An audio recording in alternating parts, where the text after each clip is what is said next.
Hi everyone, this is CSB Gandhi and welcome back to my YouTube channel. If you're new to my channel, I'm a chartered accountant by qualification. I make CA related videos, motivation, guidance, mentorings, vlogs and things like that. So if you're new to my channel, please make sure that you like this video. Please subscribe to my YouTube channel. Welcome to my family. Now let's get started. आज का video is going to be one of the most important videos उन बच्चों के लिए जो लोग CA करने की सोच रहे हैं बट उनके दिमाग में बहुत सारे क्वेश्चंस है, बहुत सारी क्वेरीज है, उनको पता नहीं कि CA कोर्स उनके लिए बना है कि नहीं. So what I have done is I have a list of 50 questions जहाँ पे आपके सारे doubts about CA clear हो जाएंगे. I'm going to make this video in 3 parts where I'm going to answer all of your questions कि इसकी difficulty level कितनी है, आर्टिकलशिप के बारे में, कैसे कोर्स एंटर करना है, क्या ये एक्चुअल में डिफिकल्ट है, क्या एवरेज बच्चा CA बन सकता है, जितने भी आपके दिमाग में क्वेश्चंस है I have them all over here. So please make sure that you watch this video till the end. ये क्वेश्चंस बहुत सारे स्टूडेंट्स के दिमाग में होते हैं, so I thought let's clear all your doubts and let's see if CA is actually meant for you. I have made a list of 50 questions जो बहुत सारे स्टूडेंट्स के दिमाग में होते हैं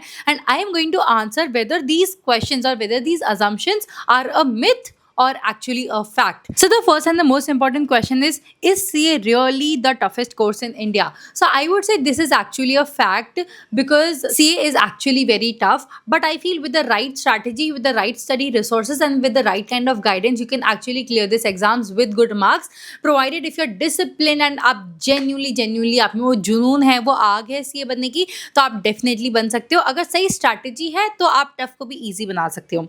Second question is, do only toppers clear CA? This is a myth. ऐसा नहीं है कि टॉपर्स ही CA बनते हैं, बिकॉज मैंने इतने सारे स्टूडेंट्स को देखा है जिनको 10th में 12th में 95% आ चुके हैं, 92% आ चुके हैं एंड स्टिल वो अभी तक CA क्लियर नहीं कर पाया है. But someone who was average, like school में लगता था कि ये बच्चा कितना एवरेज है, 75. Like I have my own friend who was 77 जिसको आए थे percentage and that person cleared CA in the very first attempt all levels. So ऐसा बिल्कुल भी नहीं है कि सिर्फ टॉपर्स बन सकते हैं. आई फील अगर आप एवरेज भी हो बट अगर आप में इंटरेस्ट है सीखने का फाइनेंस के बारे में तो आप डेफिनेटली क्लियर कर सकते हो. बिल्कुल भी ऐसा नहीं कि आप सिर्फ टॉपर होनी चाहिए CA बनने के लिए. Next question is CA only about mugging up theory? This is a myth. ऐसा बिल्कुल भी नहीं है. I feel CA is a combination of mugging up in theory subjects along with a bit of understanding and practicality, like a lot of practical subjects like accounts, FM, SFM and things like that. So आप रट्टा मार के तो बिल्कुल भी CA नहीं कर सकते. यहाँ पे थ्योरी है, डेफिनेटली है, ऑडिट में है, लॉ में है, तो इसमें भी अगर आपको लगता है कि आप रट्टा मार के पूरा एग्जाम में लिख के आ जाओगे तो ऐसा बिल्कुल भी नहीं है. You will have to also start understanding things. Practical environment से, प्रैक्टिकल सराउंडिंग से, एक्सपीरियंसेस से कनेक्ट करना पड़ेगा तो ही आप CA बन पाओगे, नहीं तो सिर्फ रट्टा मार के यहाँ पे नहीं बन सकते CA. Can an average student become a CA? Yes, definitely. This is a fact. Average बच्चा 100% CA बन सकता है. In fact, I was also an average student. मैं बहुत ज़्यादा स्कॉलर या बहुत ज़्यादा टॉप 10 में नहीं थी कभी भी अपनी स्कूल या कॉलेज में. बस मेरे को ऐसा था कि जो चीज़ मैंने स्टार्ट की है वो मुझे ख़त्म करनी है. I had a very strong reason to become a CA and also I feel कि एवरेज ना आप अपनी सोच से होते हो. अगर आप अपनी सोच को बदल दो और अपने आप को स्मार्ट पोर्ट्रे करो या फिर स्मार्ट बनने की कोशिश करो then definitely you will come about the average level. बार बार अपने आप को ये मत बोलते रहो कि मैं एवरेज हो. CA is a game of mind set. अगर आप अपने माइंड सेट से स्ट्रॉन्ग हो, अगर आप पावरफुल हो, अगर आप यहाँ पे अपने आप को CA बनता हुआ देख सकते हो देन डेफिनेटली भले आप एवरेज हो, भले आपके 90% नहीं आए तो भी आप रियलिटी में CA बन सकते हो. Next is, do we really need to study for 12 to 14 hours daily to clear CA? Now let me tell you something. देखो बहुत सारे बच्चे हैं, मैंने भी इनफैक्ट अपने बहुत सारे YouTube वीडियोज़ में बोला है कि मैं 12-13 घंटे पढ़ती थी रोज़ के एंड तब जाके मैं CA बनी. बट ऑनेस्टली जो आपका 12 to 14 आवर्स का टाइम टेबल होता है वो आप टाइम टेबल बनाते हो but efficiency only 8 to 10 hours की निकलती है. सिर्फ 8 से 10 घंटा पढ़ाई कर सकते हो. And one more thing is, ऐसा ज़रूरी नहीं है कि आपको 12 से 14 घंटे ही पढ़ना है. सबकी एफिशिएंसी अलग होती है, सबका इंटेलिजेंस लेवल अलग होता है, की ग्रास्पिंग पावर अलग होती है, मेमोरी रिकॉल सब अलग अलग होता है. But one thing that I would like to say is your study hours has to be undistracted. अगर आप 3 घंटा भी पढ़ाई करो ना, you have to make sure कि वो 3 घंटा बिल्कुल भी डिस्ट्रैक्ट ना हो, फ़ोन यूज़ ना करो, दोस्तों से बात नहीं करो, किसी भी चीज़ से भटक नहीं जाओ अपने फोकस लेवल से. तो डेफिनेटली अगर आप दिन के 8 से 10 घंटा भी फोकस्ड आवर स्टडी करोगे ना definitely you can clear the exams. 12 से 14 घंटे पढ़ते हैं लोग, मैंने खुद ने पढ़ाई की है but that depends upon your ability and your intelligence. I have seen people जो सिर्फ 8 से 10 घंटा पढ़ते थे दिन के and they cleared CA with good marks. Is clearing CA in the first attempt almost impossible? No not really. I feel जब student first attempt में ही सही स्टडी रिसोर्सेज यूज़ करता है, mock test, question papers, question bank solve करता है, module से पढ़ाई करता है, सही स्ट्रैटेजी होती है, सही प्लानिंग होती है, तो वो क्लियर कर सकता है एग्जाम। ऐसा बिल्कुल भी नहीं है कि फर्स्ट अटेम्प्ट में पास होना इम्पॉसिबल है। सिंस ऐसा होता है कि कभी किसी स्टूडेंट को गाइड करने के लिए कोई होता नहीं है, सही मार्गदर्शन दिखाने के लिए होता नहीं कि ऐसा करो वैसा करो, तो इसके चक्कर में वो खुद गलतियां करके सीखता है। बट आई फील कि अगर आप दूसरों की गलती से सीख लेते हो और दूसरों को पूछते रहते हो कि तूने क्या गलती की थी या what are the things that you did right, जिसकी वजह से आप फर्स्ट अटेम्प्ट में क्लियर कर चुके हो, तो आई थिंक जब दूसरों के एक्सपीरियंसेस से सीखते हो तब आप अपनी एक स्ट्रैटेजी बना सकते हो जिससे आप फर्स्ट अटेम्प्ट में क्लियर कर सकते हो। बहुत सारे लोग ना डिस्ट्रैक्टेड होते हैं, बहुत सारे लोग ज़बरदस्ती करते हैं, बहुत सारे स्टूडेंट्स इसलिए सीए करते हैं बिकॉज उनके पेरेंट्स फोर्स कर रहे हैं, पेरेंट्स प्रेशर डाल रहे हैं, माँ बाप का सपना था। तो अगर आपके पास एक स्ट्रॉन्ग वाई, एक स्ट्रॉन्ग रीज़न होता है ना सीए करने का, तो आप डेफिनेटली फर्स्ट अटेम्प्ट में क्लियर कर सकते हो। फर्स्ट अटेम्प्ट में जो बच्चे क्लियर नहीं करते ना, वो फर्स्ट अटेम्प्ट जब देते ना बहुत भटके हुए होते हैं, बहुत डिस्ट्रैक्टेड होते हैं, इसलिए नहीं कर पाते। Next question is CA harder than UPSC? Oh my god, I feel CA is easier than UPSC. No offense, of course, it is difficult, CA difficult है, but UPSC मुझे बहुत ज़्यादा difficult लगता है because CA में आपकी number of attempts की कोई limit नहीं है। आप जितनी आपकी शक्ति है, जितनी आप में ताकत है, आप attempts दे सकते हो, 2, 5, 10, 15 जितने आपको लगता है कि you can sustain. In fact UPSC में it is very difficult because वहाँ पे अटेम्प्ट्स की भी शायद लिमिट होती है and you can not give more than 3 attempts, though I am not very sure, but हाँ उसमें and the competition level is also very very high in UPSC. In fact CA का अभी कोर्स अच्छा हो रहा है, कॉम्पिटिशन लेवल इतना नहीं हो रहा है, पासिंग परसेंटेज भी अच्छा हो रहा है, so no I don't think so that CA is difficult then UPSC. I feel UPSC is more difficult.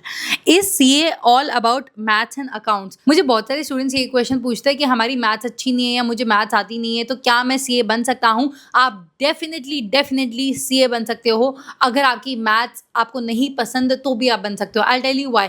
Maths की जो ज़रूरत है ना वो सिर्फ आपको सीए फाउंडेशन में काम आती है, और अगर आपका 12th में आपने मैथ्स लिया हुआ है तो the maths is very much similar to your 12th standard. Trust me, CA foundation जैसे ही पास हो जाओगे ना उसके बाद आपको मैथ्स की बिल्कुल ज़रूरत नहीं पड़ेगी। इंटर में नहीं चाहिए मैथ्स, फाइनल में नहीं चाहिए मैथ्स, आपके पास कैलकुलेटर्स रहेंगे, आपको बस फॉर्मूलाज कई जगह अप्लाई करने पड़ेंगे तो आप इजीली कर सकते हो। सिर्फ फॉर्मूलाज याद रखना है और बहुत हर चीज़ बहुत प्रैक्टिकल है। यहाँ पे आपके पास हर चीज़ का लॉजिक होएगा कि कोई चीज़ क्यों हो रही है। मैथ्स में जब आप पढ़ते हो कुछ चीज़ों का लॉजिक ही नहीं होता, आपको बस वो फॉर्मूला अप्लाई करना होता है। यहाँ पे सीए इंटर में फाइनल में हर चीज़ का बहुत लॉजिक होता है। अकाउंट्स, यस डेफिनेटली आपको अकाउंट्स पसंद होना चाहिए, नहीं तो आप सीए नहीं बन सकते। इंटर में, फाइनल में, रियल लाइफ में, प्रैक्टिस में, जॉब में, सब जगह काम आएगा, बट मैथ्स से फाउंडेशन तक काम आता है, तो आप डेफिनेटली बन सकते हो अगर आपने 12th में मैथ्स लिया था तो। Next question is, are CA exams designed to fail students deliberately?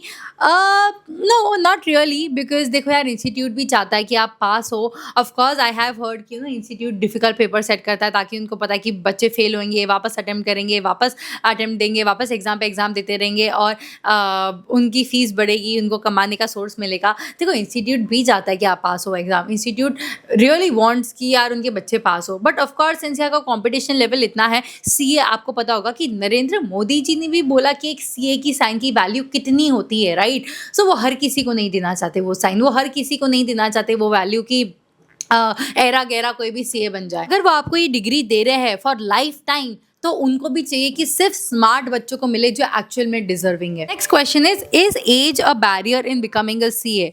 Oh my god, this is actually a fact.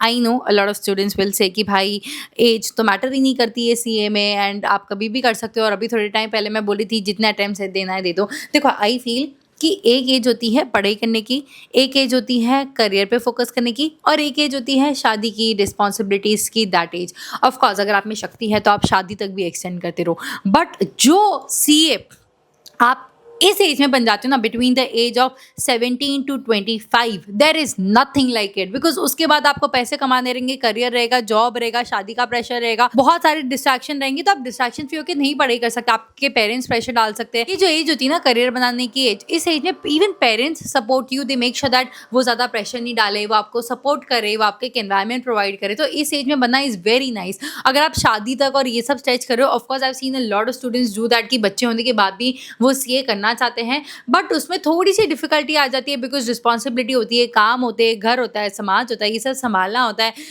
तो ऑफकोर्स इट ऑल्सो डिपेंड्स कि आपका पार्टनर कैसा है। तो मैं तो बोलूँगी एज इज़ अ बैरियर। देखो अभी का जो जुनून होने जो जोश होता है वो अलग ही होता है, जो यंग ब्लड होता है। आगे-आगे जैसे-जैसे जाओगे, भले आपके अटेम्प्ट्स बढ़ जाएँगे, आप भले आप सोच लोगे आपका कॉन्फिडेंस लेवल थोड़ा-सा हो सकता है कम हो जाए। आप देख रहे हो आपके आस-पास सब यंग बच्चे हैं जो सीए कर रहे हैं, एंड सेल्फ इमेज पे, सेल्फ बिलीफ पे आपको क्वेश्चन हो। So of course age is a barrier, that is a fact. So that was it for this video. Thank you guys for watching. अगर आपको कोई भी और क्वेश्चंस है, please drop them in the comments below, and I would like to clear all your doubts. इसका next part मैं कल ही upload करने वाली हूँ, सो प्लीज मेक श्योर कि आप वो भी जरूर देखें, ताकि आपकी सीए रिलेटेड डाउट सारे क्लियर हो जाए। Also please make sure that you like this video, please subscribe to my YouTube channel, it would really really really mean a lot कि अगर आप मुझे सपोर्ट करो, अगर आप मुझे सब्सक्राइब करो। मेरा भी एक सपना है कि मुझे जल्दी से जल्दी 100 के सब्सक्राइबर्स टच करना है, एंड आई नो मैं आपके सपोर्ट के बिना नहीं कर पाऊंगी। सो प्लीज मेक श्योर कि आप इस वीडियो को लाइक और सब्सक्राइब जरूर करना। मिलते हैं अगले पार्ट में, तब तक के लिए बाय, टेक केयर। और एक बात हमेशा याद रखना, जब जिद्दी होगा दिल, जरूर मिलेगी मंजिल।